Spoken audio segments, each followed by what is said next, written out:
ጤና ይስጥልን ተከበራችሁ የሬዲዮ ቤተሰቦችና አድማጮች የዕለቱን ዜናዎች እናሰማችኋለን። ዜናውን እናሰማችሁን ሀብታሙ አስፋና ታምሩግራን ባለንበት ሰዓት አቆጣጠር የዛሬ ግንቦት 10 ቀን 2018 ዓ.ም ዜናዎችን ከማሰማታችን በፊት አርዕስተ ዜናውን እናስቀድማለን። የፋኖ ወታደራዊ ጥቃትና የተሳካው ስቦ ማስገዳት፣ ጦርነትና ያገዛዙ የይስሙላ ምርጫ፣ የቀጠለው የትግራይ ቀውስ፣ የአገዛዙ ጥቃትና የቆሰሉ የሰራዊት አባላት፣ አቶ ታዬ ደንደአና ምስክርነቱ፣ የወጣቶች ተስፋ ማጣት፣ የኢቦላው ስጋት፣ የአሽከርካሪዎችና ባለንብረቶች ተቃውሞና ኬንያ የሚሉና ሌሎችም ወቅታዊ ዜናዎች ያሉን ዝርዝሩን እንሆ።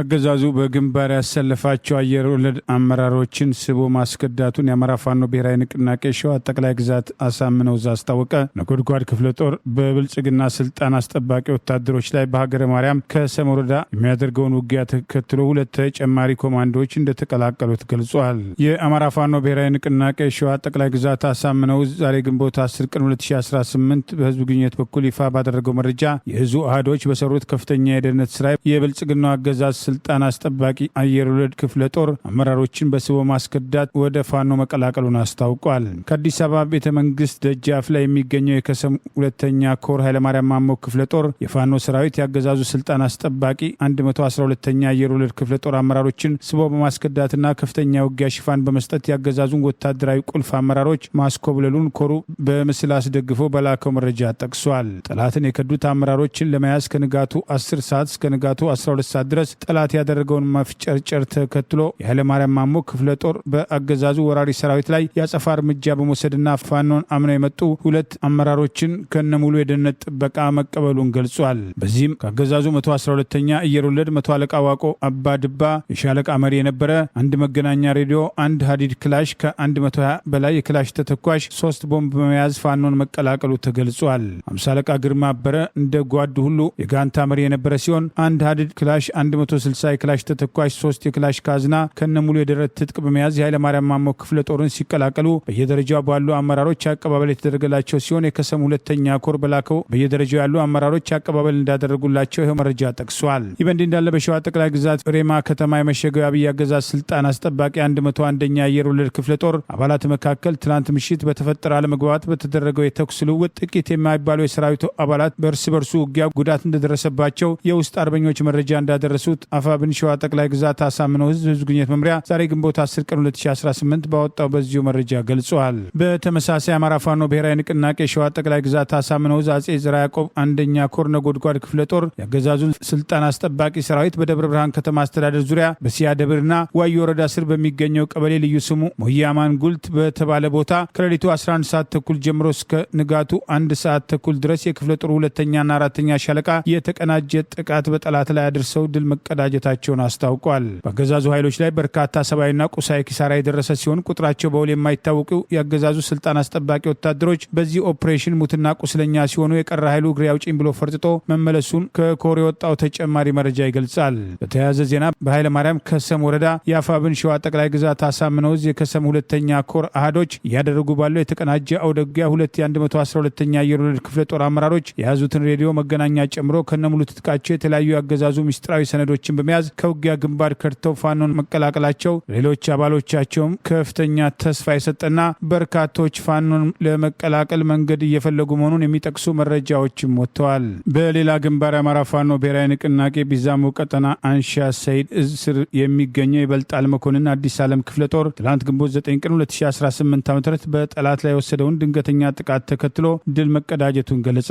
በኦሮሚያ ክልል ምስራቅ ወለጋ በኪረም ወረዳ በሲዴሮ ቀበሌ መሽጎ በሚገኘው የአገዛዙ ስልጣን አስጠባቂና አብረውት የተሰለፉት ኃይሎች ሰላማዊውን ህዝብ ሲያተራምስ የዳውን ከብት ሲያርድ እንዲሁም ሆቴልና ሱቅ ሲዘርፍ የሰነበተው የወዲድ ብልጽግና ሰራዊት በጀግኖቹ የፋኖ አባላት አይቀጡ ቅጣት መቀጣቱን ይኸው መረጃ ጠቅሷል። ጀግኖቹ ባደረጉት የተቀናጀና ቆራጥ የማጥቃት እርምጃ የጠላትን ኃይል ከነሙሉ ካምፑ የደመሰሱ ሲሆኑ ሙትና ቁስለኛ እያዳፋ የተረፈውንም አንጠልጥሎ ወደ መጣበት ጠላት ለመፈርጠጥ መገደዱን ገልጿል። በዚህ ወታደራዊ እርምጃ በጠላት ላይ በደረሰ ሰብአዊ ኪሳራ 54 የጠላት የጠላት ኃይል ሲደመሰስ 46 መቁሰላቸውን በወገን እጅ የገቡ የጦር መሳሪያዎችም 39 ክላሽንኮቭ፣ 1 ዲሽቃ ፈሙዝ፣ 1000 የብሬን ጥይቶች፣ 1500 የክላሽ ተተኳሽ፣ 17 ቦምቦች፣ 200 ወታደራዊ ዩኒፎርም፣ 22 የወገብና የደረት ትጥቅ መማረኩን የአማራ ፋኖ ብሔራዊ ንቅናቄ ቢዛመው ቀጠና አንሻ ሰይድዝ ይበልጣል መኮንን አዲስ ዓለም ክፍለ ጦር ዛሬ ግንቦት 10 ቀን 2018 ባወጣው ተጨማሪ መረጃ ገልጿል።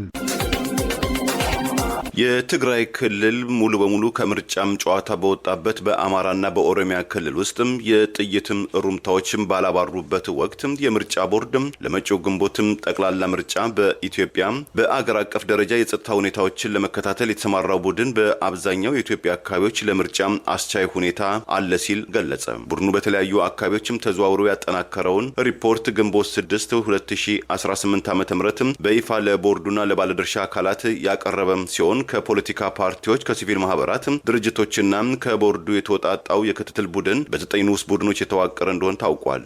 የጸጥታ ሁኔታንና የፖለቲካ ምህዳሩን በተመለከተ ፓርቲዎች በነጻነት ተንቀሳቅሰው የምርጫ ስራቸውን እንዲሰሩ የሚያስችሉ አስቻይ ሁኔታዎች መኖሩን አለመኖራቸውን እንደዚሁም የህዝቡን የምርጫም ተነሳሽነት የምርጫ ካርድ አወሳሰድ ሁኔታን የሚመለከቱ ጉዳዮች እንደዳሰሰ ቦርዱ ዛሬ ባሰራጨው መረጃ ገልጿል። ሆኖም ቦርዱ ለምርጫ አስቻይ ሁኔታ የሌለባቸው አካባቢዎች የትኞቹ እንደሆነ በውል አልገለጸም። ይሁን እንጂ በትናንትናው ዕለት በደቡብ ኢትዮጵያ ክልል ጋሞ ዞን አርባ ምንጭ ምርጫ ክልል ጫኖ ጫልባም ቀበሌ የትብብር ለኢትዮጵያ አንድነትም እጮች የምርጫ ቀስቀሳም ሲያደርጉ የብልጽግና አመራሮችም የብልጽግና ቀስቀሳም ቲሸርትም ለብሰዋል በመልበስም ታጣቂዎችን አግተው ያቋያቸው ሲሆን ምንም እንቅስቃሴም እንዳያደርጉም በመከላከል በአካባቢው ነዋሪ ርብርብ ወደ ቤታቸው እንዲመለሱ መደረጉን ፓርቲው አስታውቋል። በሌላ በኩል ባለፈው ሐሙስ አዲስ አበባ ከተማ አማኑኤል አካባቢ የትብብር አባላት በተሽከርካሪ የታጀበ የጎዳና ላይ ቀስቀሳ እያደረጉ ባለበት ወቅት የቀስቀሳ መኪናቸው ላይ ድንጋይ እንደተወረወረም 3 ጊዜያትም የቀስቀሳ ቡድኑን ለመምታትም አላስፈላጊ ግብግቦች እንደተገጠሙ በመግለጫው ገልጿል።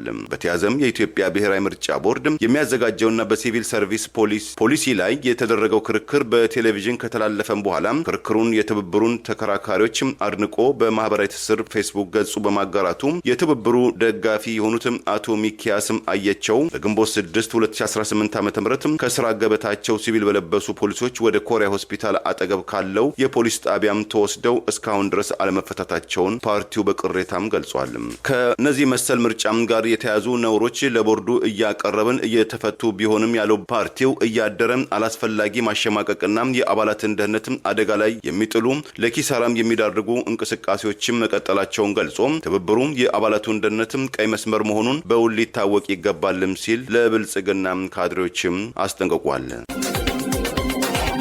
ፋኖ በአገዛዙ ወታደራዊ ካምፕ ላይ ተከታታይ ሞርተር ጥቃት በመሰንዘር ያገዛዙን ስልጣን አስጠባቂዎች መደምሰሱን አስታወቀ። በባንዶች ላይ የማያዳግም እርምጃ ወስዷል። የአማራ ፋኖ ብሔራዊ ንቅናቄ አፋብን ወሎ ቤተ አማራ ምኒልክ ዕዝ ህዝብ ግንኙነት መምሪያ ዛሬ ግንቦት 10 ቀን 2018 ይፋ እንዳደረገው በወግዲ ወረዳ ሸመኔ ተብሎ በሚጠራው አካባቢ በሚገኝ ያገዛዙ ወታደራዊ ካምፕ ላይ ተከታታይ ሞርተር ጥቃት መፈጸም በርካታ ያገዛዙን ስልጣን አስጠባቂዎች መደምሰሱን አስታውቋል። የተሳካ የሞርተር ጥቃት ማድረጉን ተከትሎ በሀጂ ንጉሴ ሐሚድ የሚመራው 45ኛ ክፍለ ጦር ውስጥ የሚገኙ የሞርተር ምድብተኞች በተከታታይ 2 ጊዜ በሁለት የተለያዩ ስፍራዎች ላይ በፈጸሙት በዚህ ድብደባ የግዳጅ መመሪያ ለመቀበል በአንድ አካባቢ ተሰባስበው የነበረው የጠላት ስብስብ ከግዳጅ መልስ በሰልፍ ወደ ካምፕ በመግባት ላይ በነበረ የጠላት ኃይል ላይ የተሳካ ጥቃት ሰንዝረው መደምሰሳቸው ተገልጿል። በአፋብን ምኒልክ ዕዝ 105ኛ ኮር በሀጂ ንጉሴ ሐሚድ የሚመራው 45ኛ ክፍለ ጦር የሜካናይዝድ ምድብተኞች ትላንት ግንቦት 9 ቀን 2018 በወግዲ ግንባር ሸመኔ ተብሎ በሚጠራው ቀበሌ ውስጥ በሚገኝ በአንድ የጠላት ካምፕ ላይ በፈጸሙት በዚህ የሞርተር ድብደባ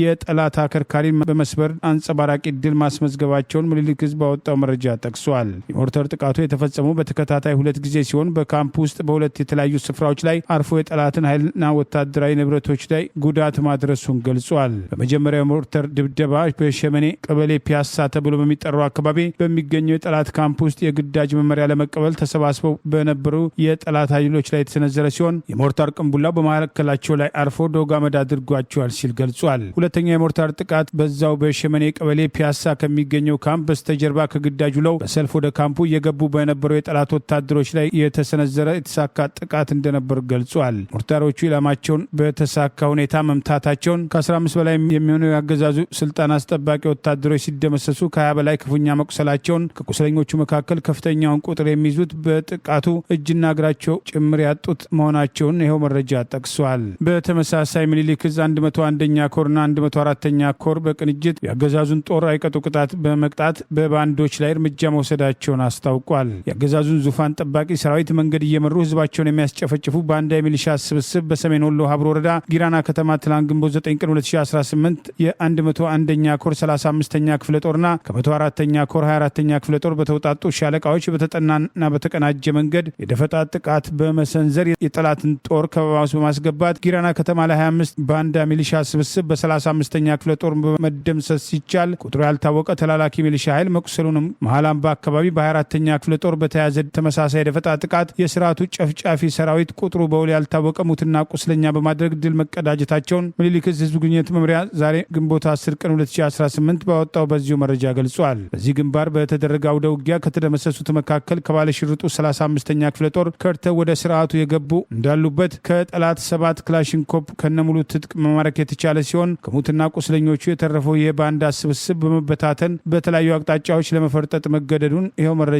ጠቅሷል። በዚህ ቀጠና የብልጽግናው ጸረ አማራ አገዛዝ የአማራን ትግል ለማዳከምና ጠልፎ ለመጣል በተለየ ሁኔታ ያዘጋጀውን ወሎ ህብረት የሚባለውን ጸረ አማራ አደረጃጀት የሚገኝ ሲሆን በወደ ውጊያው ህብረቱን ሴሎች ጭምር መበጣጠስ መቻሉን ምኒልክ ዕዝ ባወጣው በዚሁ መረጃ ጠቅሷል። አማራን በንዑስ ማንነቶች ከፋፍለው አናሳ ማድረግ የሚፈልገው የብልጽግና አገዛዝ በምኒልክ ዕዝ አናብስቶች ቅዠት እየሆነበት መምጣቱን የተወሰደው ወታደራዊ እርምጃና ድል እንደሚያሳይ አፋምን ወሎ ቤተ አማራ ምኒልክ ዕዝ ዛሬ ግንቦት 10 ቀን 2018 ባወጣው በዚሁ መረጃ ገልጿል። ይህ በእንዲህ እንዳለ ከውጊያ ጎን ለጎን ምኒልክ ዕዝ 106ኛና 303ኛ ኮር በሚንቀሳቀሱበት ቀጠና የመቄት ወረዳ ጊዜያዊ ሲቪል አስተዳደር የህዝብ ንቅናቄ መድረክ ማካሄዳቸውንም እዙ ዛሬ ባወጣው ተጨማሪ መረጃ ገልጿል። በዚህም የንቅናቄው መድረክ የተሳካ እንደነበር አስታውቋል።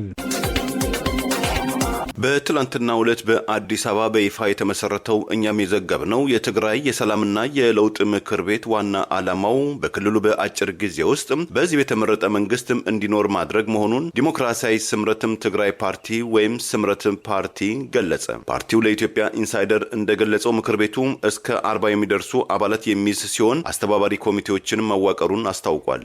በትግራይ ክልል በአሁኑ ወቅት 4 መንግስታት የተቋቋመም ሲሆን እሱም በዶክተር ደብረጽዮን የሚመራው ከፕሪቶሪያው የሰላም ስምምነት አፈንግጦም በቅርቡ የተቋቋመው ምክር ቤትም ሲሆን በሌላ በኩል በሽግግር መንግስት የሚከናወነው በሌተና ጀነራል ታደሰ ወረደ የሚመራውና በአሁን ሰዓት የተቋቋመው በእነ አቶ ጌታቸው ረዳ የሚመራው የስምረት ፓርቲ ያዋቀረው መንግስት መሆኑን ተመልክቷል። በትግራይ ክልል የሚንቀሳቀሱ የፖለቲካ ፓርቲዎችም ታዋቂ ግለሰቦችን፣ የሲቪክ ማህበራት እንደዚሁም የሚዲያ አካላትን የያዘው ምክር ቤቱ የምስረታ መርሃ ግብሩን ያከናወነው በአዲስ አበባ በሚገኘው ካሌብ ሆቴል ሲሆን በትላንትናው የምስረታም ስብሰባ ላይ የምክር ቤቱ ህገ ደንብና ማኒፌስቶ ያጸደቀ ሲሆን የአስተባባሪ ኮሚቴ አባላትን መምረጡን አስታውቋል። የስምረት ፓርቲ ምክትል ፕሬዝዳንት አቶ ሀፍቶ ኪሮስ በምክር ቤቱ ውስጥ እርሳቸው አመራር የሆኑበትም ጨምሮ ወልዶ ትግራይ፣ ትንሳኤም፣ ሳባ እንደርታም፣ ወደብ፣ ነጻነት ትግራይ፣ ውነት፣ አባይ ትግራይ እንደዚሁም አረና ትግራይ ለዲሞክራሲና ሉዓላዊነት አረና ፓርቲዎች እንደሚገኙበትም አስታውቀዋል። በትላንቱ የምስረታ ስብሰባ ላይ የትግራይ ሰላም ኃይል አባላት መካከል የተገኙ ግለሰቦችን ቢኖሩም ስብስቡ የምክር ቤቱ አባል እንዳልሆነ አቶ ሀፍቱም ገልጸዋል። እዚህ የፖለቲካ ፓርቲዎችም ቀደም ሲል በተናጥል ሰላማዊ የፖለቲካ ትግል ሲያደርጉ መቆየታቸውን የገለጹትም ኃላፊው በአንድ ምክር ቤትም ስር ለመሰባሰብ የወሰኑት የጋራ አቅም ለመፍጠርና እንደ አንድ አደረጃጀት በጋራ ለመታገል እንደሆነም ገልጸዋል። አሁን ላይ ትግራይ ውስጥ እየመራ ያለው ፓርቲ የለም ያሉትም ይህ ባለስልጣኑ የሆነ ህገወጥ ቡድን ነው ያለው ሲሉም ገልጸው ከሳምንት በፊት በይፋ የክልሉን ስልጣን መቆጣጠሩን ያወጀው የህወሓት ኃይል በስም ሳይጠቅሱ አጣጥለውታል። ህወሓት የትግራይ ክልልን የመምራት ኃላፊነት መረከቡን ያስታወቀው ሊቀመንበሩ ዶክተር ደብረጽዮን ገብረ ሚካኤል በክልሉ ምክር ቤት መሾማቸውን ተከትሎ መሆኑን መዘገባችን ይታወሳል። ከ6 ዓመት በፊት በተካሄደው አወዛጋቢ ምርጫ የተመረጠው የትግራይ ክልል ምክር ቤት ሹመቱን የሰጠው የህወሓት ማዕከላዊ ኮሚቴ ምክር ቤት ወደ ስራ እንዲመለስ ባለፈው ወር ውሳኔ ማስተላለፉን ተከትሎ ባካሄደው ጉባኤ ሲሆን በዚህ መልኩ በመድረኩም በምክር ቤቱ የተሾሙት ዶክተር ደብረጽዮን የካቢኔ ስብሰባዎችን በተከታታይ በማድረግ የተለያዩ ውሳኔዎችን በማስተላለፍ ክልሉ በእርሳቸው ቁጥጥር ስር መሆኑን የሚያሳዩ እርምጃዎችን በመውሰድ ላይ መሆናቸውን ታውቋል። እንደ ስምረት ፓርቲ ምክትሉ ፕሬዝዳንት ኃላፊ ምልከታ በአሁኑ ወቅት የትግራይ ክልል ጦርነት ከሚያደርሰው በላይ ከባድ ችግር ውስጥ እንደሚገኝ ገልጸው የትግራይ ክልል የፌዴሬሽኑ አባል ነው ለማለትም እጅግ በጣም በሚያስቸግር ሁኔታ ላይ እንደሚገኝ ገልጸዋል። የክልሉ ሕዝብም እስካሁን ሲተዳደር የቆየው በፌዴራል መንግስቱ በተሰጠው ጊዜያዊ አስተዳደር እንደሆነም አመልክተዋል። መብታቸውን የጠየቀው የመከላከያ ሰራዊት አባላት ታስረው ድብደባ ተፈጸመባቸው። አስተባባሪ በተባሉት ሁለቱ ላይ የተወሰደው አሰቃቂ ድብደባ ተከትሎ አስቸኳይ ሕክምና እንደሚያስፈልጋቸውና የአገዛዙ ባለስልጣናት ሕክምና እንደከለከሏቸው ተገልጿል። የአገዛዙ ስልጣን አስጠባቂ ሰራዊት አባላት በመሆን የተሰጣቸውን ተስፋ መሰረት አድርገው በተለያዩ የእርስ በርስ ጦር ግንባሮች የተሳተፉና የቆሰሉ አካል ጉዳተኛ የሰራዊቱ አባላት እንደ ቆሻሻ ተጥለናል፣ ቃል የተገባልን አልተፈጸመልን በማለት በኦሮሚያ ክልል ቢሸፍቱ ወይም ደብረ ዘይት ከተማ ለተቃውሞ ወጥተው ባለስልጣናትን በሰላማዊ መንገድ መጠየቃቸው ያስቆጣቸው ባለስልጣናት አፍሰው ካሰሯቸው 14ቱ የቀድሞ ሰራዊት የአካል ጉዳተኛ አባላት መካከል በተለይም ሁለቱ አስተባባሪ የተባሉት ላይ ከፍተኛ ድብደባ መፈጸሙን፣ የደረሰባቸው የአካል ጉዳት ከፍተኛ መሆኑን ተከትሎ አስቸኳይ ሕክምና ካላገኙ ህይወታቸው ሊያልፍ እንደሚችል፣ ህይወታቸው ቢተርፍ እንኳን እንደ ጤነኛ ሰው በእግራቸው የሚጓዙበት በአንደበታቸው የሚናገሩበት ሁኔታ ሊኖር እንደማይችል ጉዳያቸውን በቅርብ የሚከታተሉ ወገኖች ስጋታቸውን ገልጸዋል። አገዛዙ ጦር ግንባር ካሰለፈና የጥይት ራት ካደረጋቸው በኋላ ቆስለው ቦርድ ከወጡ በኋላ ተገቢ መብታቸውን በመጠየቅ አስቀድመው ለዘመቻ የላኳቸው ባለስልጣናት የገቡላቸውን ቃል እንዲያከብሩ በተደጋጋሚ በማህበራዊ ሚዲያና በአካል ጭምር ጥያቄ ማቅረባቸውን እንደ ወንጀል በመቁጠር ለዚህ አሰቃቂ ድብደባና የግፍ እስር መዳረጋቸውን ጉዳዩን የሚከታተሉ ወገኖች ሁሉም ድብደባ የተፈጸመባቸው ቢሆንም በተለይ ሁለቱ አስተባባሪ በሚል ከፍተኛ ጥቃት ደርሶባቸው ራሳቸውን የማያውቁበት ደረጃ መድረሳቸውና ወደ ሆስፒታል እንዳይሄዱ መከልከሉም ህይወታቸውን አደጋ ላይ መጣሉ ተገልጿል። አገዛዙ የኔ የሚላቸውን አርቲስቶችና ማህበራዊ አንቂዎች ሳይቀር እያለበሰ ወጣቱ ለጦርነት በሚቀሰቅስበት የመከላከያ ዩኒፎርም የቆሰሉት ወታደሮች ዩኒፎርሙን ለብሰው በማህበራዊ ሚዲያ ለመብታቸው ጥያቄ ማቅረባቸውን ተከትሎ ትላንት በአገዛዙ ከፍተኛ ወታደራዊ አዛዥ አማካኝነት በህግ ይጠየቃሉ የሚል መግለጫ መስጠቱ አገዛዙ ይደግፉኛል ያላቸውን ቲክቶከሮችና ማህበራዊ አንቂዎችን የመከላከያ ልብስ እያለበሰ ሌሎችን ሲያዘልፍ የነበረበት ወጣቱ ለጦርነት ሲቀሰቅስ የነበረበትን ሁኔታ ወደ ጎን በማድረግ የሰራዊቱ አባላት ቆስለው እንደቃ መጣላቸውን ተከትሎ ለመብታቸው ድምጻቸውን ሲያሰሙ ወንጀለኛ አድርጎ ለማቅረብ መሞከሩ በግንባር ላይ ባሉ የሰራዊት አባላት ጉዳያቸው ሰፊ ትኩረት ማግኘቱንና የእኛም መጨረሻ ይሄ ነው፣ ለማን ስልጣን እንሞታለን፣ እነዚህ ጨካኞች ትላንት የህገ መንግስቱ ጠበቃ ናችሁ፣ እናንተ ብሔር የላችሁም፣ ድንበር ጠባቂ ናችሁ ሲሉ የነበሩ ጀነራሎች በህዝብ ላይ የከፈቱትን ጦርነት ተከትሎ ግንባር ላይ አዝምተው የአካል ጉዳተኛ ስንሆንም እንደዚህ እንደ ቆሻሻ ይጥሉናል፣ ለታሰሩና ለቆሰሉ የቀድሞ አባሎች ድጋፍ መስጠት አለብን በማለት በማህበራዊ ሚዲያ ውስጡን ቅስቀሳ ማድረግ የጀመሩ የሰራዊት አባላት መኖራቸውም ታውቋል። ከማዕከል እስከ ግንባር ያሉ የሰራዊት አባላት ጉዳያቸውን በትኩረት እየተከታተሉት መሆኑንና የአካል ጉዳተኛ የሰራዊት አባላትም አስቀድሞ በማህበራዊ ሚዲያ ሌሎች ግንባር ላይ ያሉ ጭምር ከነሱ ትምህርት እንዲወስዱ ተደጋጋሚ ጥሪ ያቀረቡ ሲሆን ይኸው ጥሪያቸው በተገቢ ቦታ ደርሶ መነጋገሪያ መሆናቸው ታውቋል።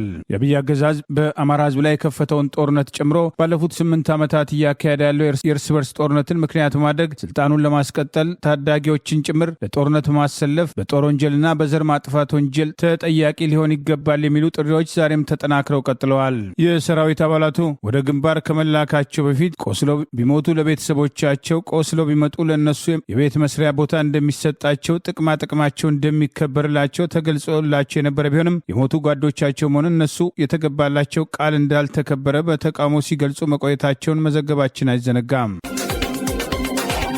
በኦሮሚያ ክልል የሚፈጸሙ ብሔር ተኮርና ሃይማኖት ተኮር ጥቃቶች እቅድና ክልሉን በሚመሩት አቶ ሽመልስ አብዲሳና የኦሮሞ ብልጽግና ፓርቲ ኃላፊ ፍቃዱ ተሰማ አማካኝነት እቅድ ወጥቶለት የሚፈጸም ጭፍጨፋ መሆኑን እነሱን በሕግ እስካላቀረቡ ድረስ ጠቅላይ ሚኒስትሩም ተጠያቂ መሆናቸውና እሳቸው ጭምር የእቅዱ አካል መሆናቸውን በአደባባይ መሰከሩና ዛሬም ድረስ የደረሱበት ያልታወቀው አንጋሳ ኢብራሂምና ታዬ ደንዳን ለመግደል ሙከራ የተደረገው በአሁኑ ወቅት የኦሮሚያ ክልል ሰላምና ደህንነት ኃላፊ በሆነው ብርጋዴ ጀነራል አበበ ገረሱ ጭምር መሆኑን ጀዋር መሐመድ ገለጸ። በኦሮሚያ ክልል የሚፈጸሙ ብሔር ተኮርና ሃይማኖት ተኮር ጥቃቶች በኦሮሚያ ክልል ፕሬዝዳንት አቶ ሽመልስ አብዲሳ በኦሮሞ ብልጽግና ፓርቲ ጽህፈት ቤት ኃላፊ ፍቃዱ ተሰማ እቅድ ወጥቶላቸው የሚፈጸሙና ከነሱ እቅድ ውጭ እንደማይፈጸም በተደጋጋሚ ግድያዎቹን ተከትሎ በተለይም ከ4 ዓመት በፊት በኦሮሚያ ክልል ወለጋ ጉሊሶ ላይ በአንድ ጀንበር ከ1000 በላይ አማራ ብሔር ተወላጆች የተጨፈጨፉበትን ድርጊት ተከትሎ በአደባባይ ተቃውሞ ያሰሙት የምክር ቤት አባል የነበሩት አቶ አንጋሳ ኢብራሂምና የሰላም ሚኒስትር ዴኤታ አቶ ታዬ ደንዳ በአገዛዙ ተደጋጋሚ የግድያ ሙከራ ተደርጎባቸው እንደነበርና ከሁላችንም ቀድመው በኦሮሚያ ክልል እየተፈጸመ ያለውን ተግባር ያጋለጡት እነሱ ናቸው በማለት ጀዋር መሐመድ ዛሬ አስተያየቱን በማህበራዊ ሚዲያ ገልጿል። አንጋሳ ኢብራሂም በቪዲዮ የሰጠውን ንግግር ለተወሰነ ጊዜ ሲሰማ ቆይቻለሁ፣ አሁን ግን እውነተኛነቱን አረጋግጫለሁ። አንጋሳ የከረዩ አባገዳዎች ግድያን ጉዳይን በተናገረበት ቅጽበት እርምጃ እንዲወሰድበት ታዞ ነበር።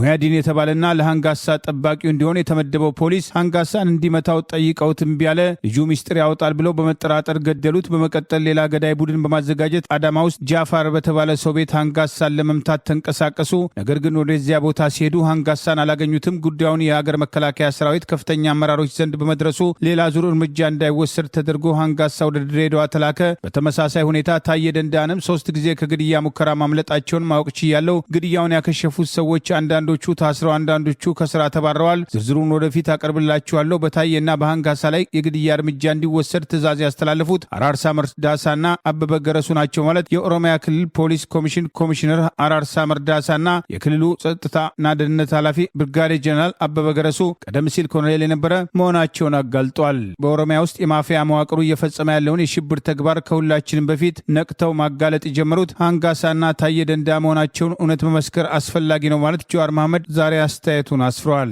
የቀድሞ ኦነግ ከፍተኛ አመራርና በኋላም ከኤርትራ ወደ ግብጽ የገቡት የዛሬው ብርጋዴር ጀነራል አበበ ገረሱ ጠቅላይ ሚኒስትር አብይ አህመድ በተሾሙ ማግስት ወደ ግብጽ ሄደው ከግብፁ ፕሬዝዳንት አልሲሲ ጋር ከተወያዩ በኋላ ከእስር ቤት አስፈትቼ ወደ ኢትዮጵያ በአንድ አውሮፕላን ይዣቸው መጥቻለሁ ካሏቸው 37 ሰዎች መካከል ኮሎኔል አበበ ገረሱ አንዱ የነበረ ሲሆን ኮሎኔሉ በቅርቡ ሰጥቶት በነበረው ቃለ መጠይቅ በኦነግ አመራርነት በኤርትራም እያለም ሆነ ከኤርትራ ከወጣ በኋላ በግብጽ እያለ ኢህአዴግ ኢንሳ የተባለው የደህንነት መስሪያ ቤት ባለስልጣንና በኋላም የሳይንስና ቴክኖሎጂ ሚኒስትር የነበሩት ጠቅላይ ሚኒስትር አብይ አህመድ ድጋፍ ያደርጉለትና በሚስጥር ይገናኙት እንደነበር ጠቅላይ ሚኒስትሩ ስልጣን ላይ ከወጡ በኋላ ከግብጽ አምጥተው ይህንኑ በኦሮሚያ ክልል የሚፈጽሙት የሽብር ተልኳቸውን እንዲያስፈጽም ዋና ሰው አድርገው ሾሞታል በሚል በተደጋጋሚ በወቀሳ ስሙ ሲነሳ እንደነበር አይዘነጋም። ኮሎኔል አበበ ገረሱ የኦሮሚያ ክልል ሰላምና ደህንነት ኃላፊ ይሁን እንጂ ጠቅላይ ሚኒስትሩ ለመከላከያ ሰራዊት ጄኔራሎች ስልጣን ሹመት እንዲሰጥ ለፕሬዝዳንቱ ባቀረቡበት ወቅት ከተሾሙት ወታደራዊ ጄኔራሎች አንዱ በመሆን ብርጋዴር ጄኔራልነት ማዕረግ እንደተሰጠው አይዘነጋም። ጀዋር መሐመድ በኦሮሚያ ክልል 120 በሚል የተደራጀና በአብይ አህመድ በአቶ ሽመልስ አብዲሳና በየደረጃው ባሉ ባለስልጣናት የፖለቲካና የጸጥታ አመራሮች የሚደገፈው ቡድን ዛሬም ድረስ ግድያ፣ አግቶ መሰወር፣ የግለሰቦችን ንብረት መቀማት፣ ይቃወሙኛል የሚላቸውን መግደልና መሰወር ዋና ተግባሩ አድርጎ መቀጠሉን በተከታታይ በመረጃ ያጋለጠ ይገኛል። ጠቅላይ ሚኒስትሩን በመቃወማቸው በአሁኑ ወቅት በግፍ የፖለቲካ ስር ላይ የሚገኙት ታዬ ደንዳ ለፍትህና ለሰላም በመቆርቆራቸው የጠቅላይ ሚኒስትሩ የበቀል እርምጃ ሰለባ መሆናቸው በተደጋጋሚ ሲጠቀስ ቆይተዋል። በትግራይ ክልል በአክሱም ዩኒቨርሲቲ ዋና ግቢ ውስጥ ፈተና ለመፈተን በሄዱ መምህራን ላይ በተማሪዎች አማካኝነትም ስድብ፣ ማንቋሸሽና የግድያ ማስፈራራት መፈጸሙን የጥቃቱ ሰለባ የሆኑ መምህራን ተናገሩ። አንድ መምህራን የአካባቢው ፖሊስ ፈጥኖ ባይደርስልን ኖሮ የከፋ አደጋ ሊደርስብን ይችል ነበረም ሲሉም ስጋታቸውን ገለጹ። እነዚሁ መምህራን ለቲክታቭ እንደገለጹትም ባለፈው ግንቦት 5 2018 ዓ.ም መምህራኑ በሰጡትም አስተያየት የአክሱም ዩኒቨርሲቲ ሪፈራል ሆስፒታል መምህራን የአንደኛ ዓመት የሶሻል ሳይንስ ተማሪዎችን የኮምፒውተር ሳይንስ ፈተና ለመፈተን ወደ ዋናው ግቢ ባቀኑበት ወቅት ውዝግብ መነሳቱን ገልጸው አንዳንድ ተፈታኝ ተማሪዎች የሞባይል ስልኮቻቸውን ይዘው ለመፈተን ፍላጎትም አሳይተዋል ያሉት መምህራኑ ስልክ ይዞ መፈተን ከኢትዮጵያ የፈተና ስርዓትም ከኩረጃ መከላከል መመሪያ ውጪ መሆኑን በመግለጽ እንደከለከሏቸውም ገልጸዋል። ይሁን እንጂ ክልከላውን ተከትሎ አለመግባባት እንደተፈጠረ የገለጹት መምህራኑ ተማሪዎቹ በስለት እናርዳቸዋለን የሚል የቃላትም ጥቃቶች ዛቻዎችና ከባድ ማስፈራሪያዎችም እንደሰነዘሩባቸውም አክለዋል። ፖሊስ ደርሶ ባያስጠለን ኖሮ ተፈታኝ ተማሪዎቹም ከስድብና ማስፈራራትም ከዘለለ አካላዊ ጥቃት ለማድረስ ሙሉ በሙሉ ተዘጋጅተው ነበርም ሲሉ በወቅቱ የነበረውን አስፈሪ ሁኔታ አንድ መምህር ገልጸዋል። የጥቃቱ ሰለባ የሆኑ መምህራን እንደሚያስረዱት ይህ አይነቱ ጋጥ ወጥና ስርዓት አልበኝነት ተግባር በዩኒቨርሲቲ ውስጥ አዲስ አለመሆኑን ገልጸው ከዚህ ቀደም በበርካታ መምህራን ላይ ተመሳሳይ ጫናዎችም ሲፈጸሙ መቆየታቸውንም አውስተዋል። መምህራኑ በማከልም በተማሪዎች በሚደርስባቸው ተከታታይ ማስፈራሪያ የተነሳም አንዳንድ መምህራን ለደህንነታቸው በመስጋት በክፍል ላልተፈተኑ ተማሪዎችም ጭምር የማይገባቸውን የማለፊያ ውጤት ወይም ማርክ ለመስጠት እንደሚገደዱም ደርሰንበታልም ብለዋል። ይህን ሁኔታ በትምህርትም ጥራቱና በሙያ ክብር ላይ ከፍተኛ በደል እየደረሰ መሆኑን ለቲክታቭ ኢትዮጵያ አሳዛኙ ገጠማኛቸውን አጋርተዋል። መምህራኑ የተከበረ እናም የሀገር አርያ መሆኑን የጠቀሱት የቅሬታ አቅራቢዎቹ ተወካዮች ይህ ድርጊት በአንዳንድ ተማሪዎች ዘንድ ለእውቀትና ለትምህርት የሚሰጠውን ግምት ምን ያህል ዝቅተኛ መሆኑን ማሳያ ነው ብለውታል። በመሆኑም የዩኒቨርሲቲው አስተዳደር ድርጊቱን በሚፈጽሙ ህገወጥ ባሏቸው ተማሪዎች ላይ ፈጣንና የማያወላዳ አስተማሪ እርምጃ እንዲወስድም መጠየቃቸውም ተመልክቷል። ወጣቶች ህይወታቸውና ተስፋቸውን በአገዛዙ እየተነጠቁ ነው። ግማሹ በጥይት የቀረው ተስፋ በመቁረጥ ራሳቸውን በማጥፋት ከጊዜ ወደ ጊዜ ቁጥራቸው የጨመረ መምጣቱ መነጋገሪያ ሆኗል። የመጨረሻ ዓመት የነርስ ተማሪ የሆነችው የትምህርት ቤት ክፍያ ባለመክፈሏ 15,000 ብር በማጣት ብሔራዊ የመውጫ ፈተና አትፈተኝም መባሏን ተከትሎ ራሷን ማጥፋቷ መነጋገሪያ ሆኗል። የጠቅላይ ሚኒስትር አብይ አህመድ አገዛዝ አገሪቱን ኢኮኖሚ ቀውስ ላይ በመጣል ጦርነትን እንደ ብቸኛ አማራጭ ማድረግ በብልጭልጭ ፕሮጀክቶችና በጦርነት የአገሪቱን ሀብት በማባከን ዜጎች ሰርቶ የመለወጥ ተስፋ ከጊዜ ወደ ጊዜ የመነመነ የኑሮ ውድነቱ ወላጆች ልጆቻቸውን ለመመገብና ለማስተማር እያቃታቸው በርካታ ተማሪዎች ከትምህርት ገበታቸው እየተገለሉ ሲሆን ወጣት ኢንሴኔ ተፈሪ የ4ኛ ዓመት የነርስ ተማሪ 15,000 ብር የትምህርት ቤት ክፍያ መክፈል አለመቻሏን ተከትሎ የመጨረሻ የሆነውን ብሔራዊ የመውጫ ፈተና አትፈተኝም በመባሏ ተስፋ በመቁረጥ ራሷን ማጥፋቷ በርካታ ወጣቶች ለነገ ተስፋ በማጣት ሕይወታቸው አደጋ ላይ የወደቀና አንዳንዶችም ራሳቸውን ማጥፋት ቀላል እየሆናቸው መሄዱ ወጣቱ ትውልድ ከጦርነትና ራስ ከማጥፋት ውጪ የራሱና የሕዝቡን ሕይወት ለመለወጥ ስለ ነገ ሊጨነቅና ለለውጥ ሊነሳ ይገባል የሚሉ ጥሪዎች ተከትለው ቀርበዋል። ወጣት ኢንሴኔ ተፈሪ ነርስ ሆኜ የሰዎችን ሕይወት ታደጋለሁ የሚል ትልቅ ህልም የነበራት ወጣት ስትሆን ለ4 ዓመታት ቀን ከሌሊት መድከሟና በነቀምቴ ከተማ በሚገኘው የኒው ጄኔሬሽን ኮሌጅ 4ኛ ዓመት የቢኤስሲ ነርሲንግ ተማሪ የነበረች ሲሆን በትምህርቷ ጎበዝ፣ በትጋቷ በጓደኞቿ ዘንድ የምትወደድና ነገ ትልቅ ደረጃ ትደርሳለች ተብሎ ብዙዎች ተስፋ የጣሉባት ወጣት እንደነበረች ተገልጿል። ነገር ግን ያ ሁሉ የዓመታት ልፋቷና የአማራ ህልሟ በአንድ ጀንበር መጨለሙን የሚጠቅሰው መረጃ ለብዙ ዓመታት ለፍታ እዚህ የመጨረሻ ምዕራፍ ላይ የደረሰችው ኢንሴኔ የኮሌጁን የ15,000 ብር የትምህርት ቤት ክፍያ መክፈል አልቻለችም። በዚህ ምክንያት ለዓመታት የደከመችበት ሀገር አቀፍ የብቃት መመዘኛ ኤግዚት ኤግዛም መፈተን እንደማትችል በኮሌጁ እንደተነገራትና ያሳለፈችውን ውጣ ውረድ የምታውቀው ኢንሴኔ በብር ምክንያት ህልሟ ሲቀጭባት መቋቋም አልቻለችም። ጓደኞቿ በሙሉ ወደ ፈተና አዳራሽ ሲገቡ እሷ ግን በገንዘብ እጥረት ምክንያት ብቻ ወደ ኋላ ቀረች በማለት የኢትዮጵያ ጤና ባለሙያዎችን ንቅናቄ የሚያስተባብረው ዲጂታል ሐኪም ገጽ የወጣቷን ህልፈት አስታኮ ባወጣው መረጃ ጠቅሷል። ወጣቷ ብቸኝነት የደረሰባት ከባድ የስነ ልቦና ጫናና የተስፋ መቁረጥ ስሜት ወደ ከፋ ውሳኔ መራት። የገዛ ህይወቷን አጠፋች። ታሪኳ ሲሰማ ልብ ይሰብራል፣ ህሊናን ያደማል በማለት በብርሃን ፍጥነት ተመርቃ ነጭ ገዋን ለብሳ የሰዎችን ህይወት ልታደግ የነበረችው ውድ እህታችን ዛሬ በ15,000 ብር ምክንያት ህይወቷ እንዲህ መቀጠፉ እጅግ ያማል፣ እጅግ ያበሳጫል። ይህ አሳዛኝ ክስተት ለአንድ ማህበረሰብ ትልቅ የቤት ስራና የህሊና ጥያቄ ነው። ዛሬ ስንት ኢንሴኔዎች በውስጣቸው እየተቃጠሉ የሚረዳቸው አጥተው በተስፋ መቁረጥ ውስጥ ይኖሩ ይሆን? ለኢንሴኔ ተፈሪ ቤተሰቦች፣ ለጓደኞቿ፣ ለወዳጅ ዘመዶቿ በሙሉ ፈጣሪ መጽናናት ይስጥ በማለት መረጃውን አጋርቷል። ወጣቶች ዛሬ ብቻ ሳይሆን የነገ ተስፋቸውን እየነጠቃቸው ያለው አገዛዝን በተደራጀ መንገድ መታገል፣ የነገ ተስፋቸውን እንደ ሌሎች ወጣቶች ታግለው አዲስ ስርዓት ለማዋለድ ከመጣር ይልቅ ለአገዛዙ ስልጣን ማስጠበቂያነት በተከፈተ ጦርነት ውስጥ እየተማገዱ ተመርቀው ስራ አጥተው እየተንከራተቱ ቤተሰቦቻቸው እነሱን ማስተማርና መመገብ እያቃታቸው የቤተሰቦቻቸውን ስቃይ እያዩ ተስፋ ከመቁረጥ ይልቅ ለትግል መነሳትና በተደራጀ መንገድ ስር ነቀል ለውጥ እዛ ሀገር ላይ እስካልመጣ ድረስ የወጣቶችን ተስፋ የነጠቀው ህዝቡን ብሔራዊ ድሃ አድርጎ ለጉስቁልና እየዳረገ የሚገኘው አገዛዝ ስልጣኑን በጠመንጃ አጥሮ በማስቀጠል የሚሊዮን ወጣቶችን ተስፋ እየበላ ይቀጥላል በሚል የወጣቷ ህልፈት ቁጭት የፈጠረባቸው ጭምር አስተያየታቸውን በመስጠት ጥሪ ማቅረብ ጀምረዋል። በአሁኑ ወቅት የዓለማችን አስጊ ወረርሽኝ በሆነው በኢቦላ ምክንያት በዲሞክራቲክ ሪፐብሊክ ኮንጎ በተከሰተው የኢቦላ ወረርሽኝ 6 አሜሪካውያን ለቫይረሱ መጋለጣቸው ተገለጸ። ሲቢኤስ ኒውስ የአካባቢውን የጤና ተቋማትን ጠቅሶ እንደገለጸው የዲሞክራቲክ ኮንጎ የጤና ሚኒስቴር 350 የሚጠጉ ሰዎች በቫይረሱ መያዛቸው እንዳረጋገጠና 91 ሰዎችም መሞታቸውን ገልጿል። አንድ አሜሪካዊ የበሽታው ምልክቶች እንደታዩበት የተገለጸ ሲሆን ሌሎችም 3 ደግሞ ከፍተኛ ተጋላጭ ወይም ንክኪነት አላቸው ተብሏል። የአሜሪካው የበሽታ መቆጣጠሪያና መከላከያ ማዕከል በእንግሊዝኛው ምህጻረ ቃል ሲዲሲ በቀጥታ የተጎዱ ጥቂት አሜሪካንን ደህንነቱ በተጠበቀ ሁኔታ ለቀው እንዲወጡ ለማድረግ ድጋፍ እንደሚያደርግ ቢገልጽም ምን ያህል አሜሪካን በቫይረሱ እንደተጠቁ ለጊዜው አላረጋገጠም። የአሁኑ የኢቦላ ዝርያ የሚከሰተው በቡንዳ ጊዮ ቫይረስም ሲሆን ለዚህም ምንም አይነት የተረጋገጠ መድኃኒት ወይም ክትባትን እንደሌለ የዓለም የጤና ድርጅትም አስታውቋል።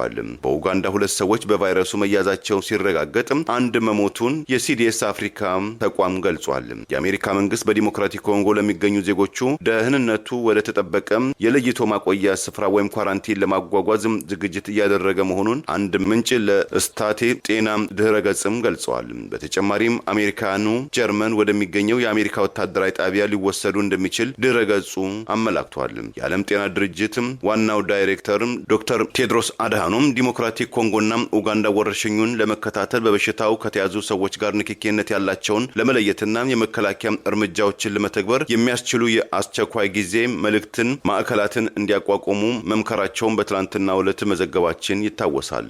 ስርጭቱን ለመግታት እንዲቻል በበሽታው መያዛቸው የተረጋገጠም ሰዎች በ48 ሰዓታት ልዩነት ውስጥ በሚያደርጉ 2 የቫይረሱ ምርመራዎች ነጻ መሆናቸውን እስኪረጋገጥ ድረስ ወዲያውኑ ለብቻቸው ሊለያዩ እና ሕክምና ሊደረግላቸው እንደሚገባም የዓለሙ ጤና ተቋም ምክረ ሐሳብ ሰጥቷል።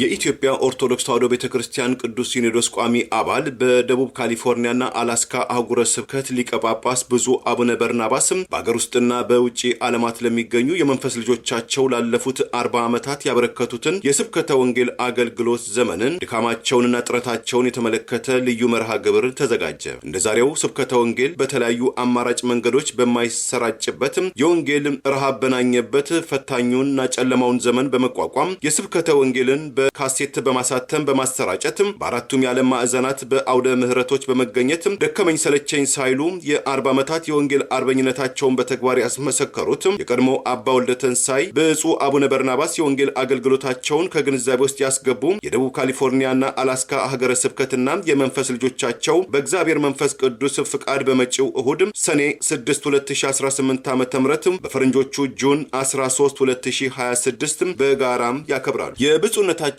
መንበር በሆነችው በኢትዮጵያ ኦርቶዶክስ ተዋሕዶ ቤተክርስቲያን የሎስ አንጀለስ ድንግል ማርያም ካቴድራል ከንጋቱ 5 AM ጀምሮ ስርዓተ ቅዳሴ፣ ስብከተ ወንጌል፣ ምስጋናም ይካሄዳል። የብፁዕነታቸው አብሮ አደግ ወንድሞቻቸው ሊቃነ ጳጳሳት ሊቃውንተ ቤተክርስቲያንም ይገኛሉ። ተጋባዥ ዘማሪያን ቅድስት ቤተክርስቲያን እንኳን ደስ አለሽ እንኳን አደረሰንም ይላሉ። እርሶም ቤተሰቦም በዚህ ልዩ የጸሎትም የምስጋናና የውዳሴም ክብረ በዓል ላይ እንዲገኙም ተጋብዘዋል። ወስብሐት ለእግዚአብሔር። አዘጋጅም ኮሚቴው።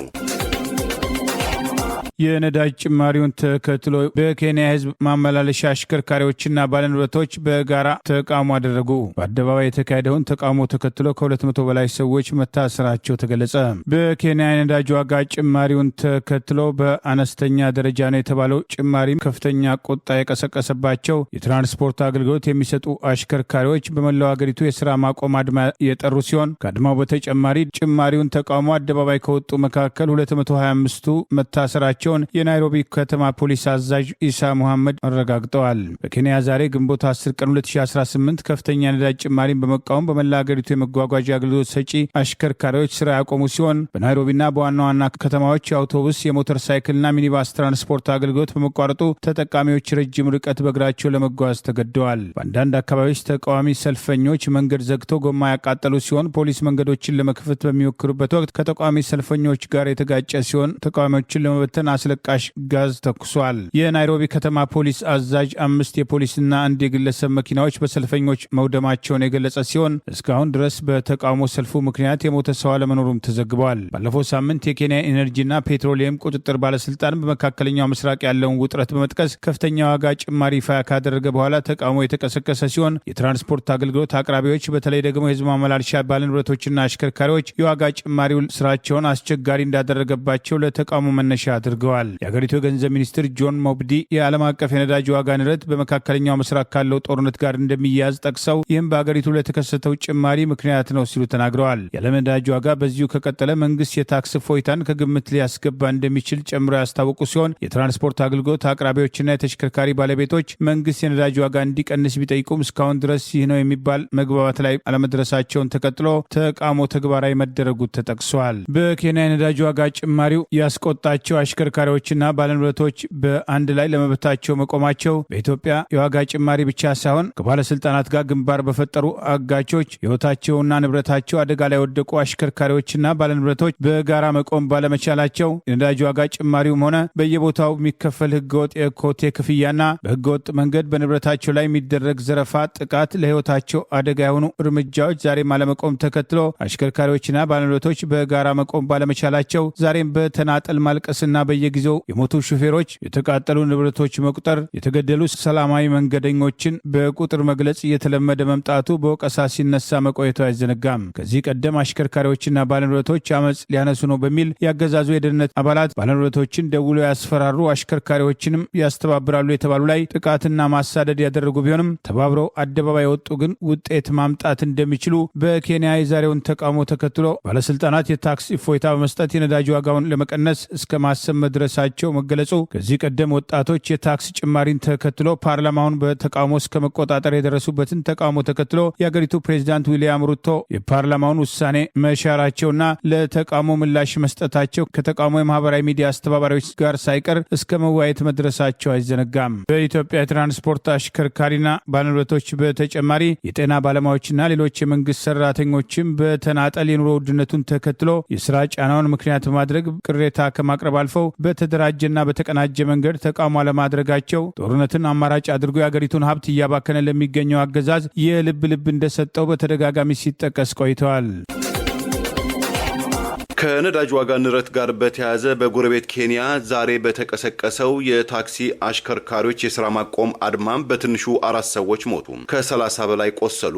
የኬንያ መንግስትም ሰላማዊ ተቃውሞውን ጠልፈዋል ያላቸውን ፖለቲከኞችን ተጠያቂም አድርጓል። የፕሬዝዳንቱን ምስል የተነቀሰችም ታዋቂ ዘማሪትም መገደሏን ከፍተኛም ቁጣም ቀሰቀሰ። ቀደም ሲል እንደዘገብነው ከመካከለኛው ምስራቅ ጦርነት ጋር በተያያዘ በተፈጠረው የነዳጅ አቅርቦትና የተጋነነ የዋጋ ጭማሪ ያስቆጣቸው የኬንያ የታክሲ ወይም የማታቱ ባለቤቶችና የከባድ አሽከርካሪዎችም ዛሬ አገር አቀፍ የስራ ማቆም አድማም መጥተዋል። የኬንያ የአገር ውስጥ ሚኒስትር ባወጣው መግለጫ በቅድሚያ የሰላማዊ ተቃውሞ አገር አቀፍ የስራ ማቆም አድማ በኋላ ላይ ወንጀለኞች ባላቸው ኃይሎች ተጠልፎ የመንግስታዊ ፕሮጀክቶችና ደጋፊዎች ላይ ጥቃት እንዲፈጸሙ አደረጉ፣ ሁኔታዎችም ወደ አመጻም ተቀየሩ፣ ዝርፊያዎች፣ የንብረት ውድመትም፣ የትራንስፖርት የንግድ ተቋማትም ክፍሎችም እንደዚሁም ተስተጓጉሉ ብለዋል። የአገር ውስጥ ሚኒስትሩም ኬፒጃ ሞርኮሜን ዛሬ ለመገናኛ ብዙሃን በሰጡት መግለጫ ዜጎችን ተቃውሟቸውን፣ ቅሬታቸውን በሰላማዊ መንገድ የመግለጽ መብት አላቸው። ይህም ህገ መንግስታዊ መብት ነው። በአንዳንድ አካባቢዎች የታዩትም ተቃውሞች ግን ከዚህ በተቃራኒው የንብረት ውድመትና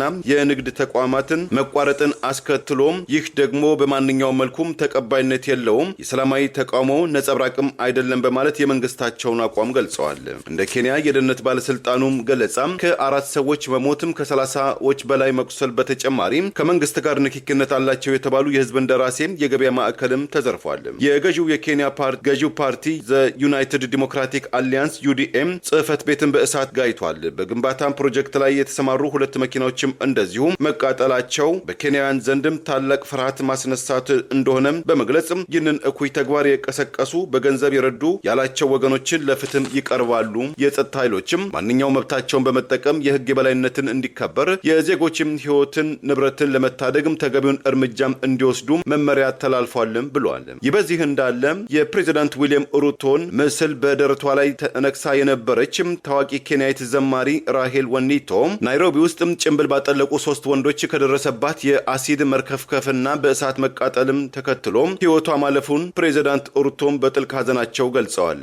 ከተለያዩ አመራሮች ጋር በመሆን ጥልቅ ሐዘናቸውን የገለጹት ፕሬዝዳንት ሩቶም ኬንያ ለየትኛውም ፖለቲካ አመጻ ቦታ የላትም፣ ይህንን ወንጀል የፈጸሙ ወገኖች በየትኛውም የፖለቲካ ፓርቲ ቢሰለፉም ከተጠያቂነት አያመልጡም።